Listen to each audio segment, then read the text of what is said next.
আসসালামু আলাইকুম প্রিয় দর্শক।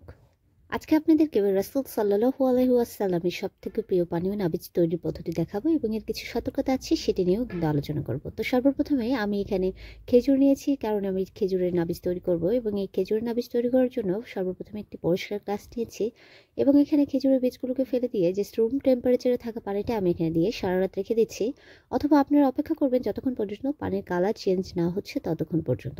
এবং এই নাবিজটা তৈরি করার পরপরই কিন্তু আপনাদেরকে খেয়ে ফেলতে হবে, বেশিক্ষণ রেখে দেওয়া যাবে না।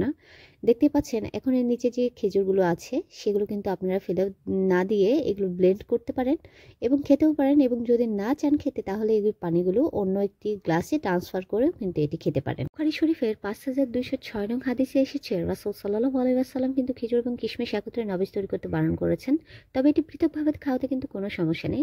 দেখতেই পাচ্ছেন সেম প্রসেসে কিন্তু আমি কিশমিশের নাবিজটাও তৈরি করেছি এবং এটা আপনারা দুধ দিয়েও করতে পারবেন। দুধটা রাতে জাল করে সেখানে কিশমিশ অথবা খেজুর দিয়ে সারা রাত রেখে দিয়ে পরের দিন সকালে কিন্তু এটা খেতে পারবেন। এই নাবিজটি কিন্তু যদি আপনারা নিয়মিত পান করেন তাহলে কিন্তু এর অনেকগুলো বেনিফিট আপনারা পাবেন। এটি কিন্তু ডাইজেস্টিভ পাওয়ারকে ইমপ্রুভ করে, এটি শরীরকে টক্সিন ফ্রি রাখে, ব্লাড সুগার কন্ট্রোল করে এবং অ্যান্টি এজিং বা বার্ধক্যের চাপ কমাতেও কিন্তু এটি অনেক বেশি উপকারী।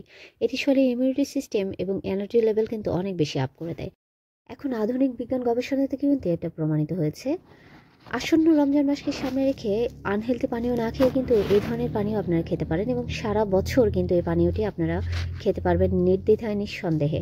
ভিডিওটি যদি ভালো লাগে অবশ্যই একটি লাইক করবেন, চ্যানেলটি সাবস্ক্রাইব করে পাশে থাকবেন। সকলের জন্য রইল অনেক দোয়া এবং ভালোবাসা। আজকের মতো বিদায় নিচ্ছি। আসসালামু আলাইকুম।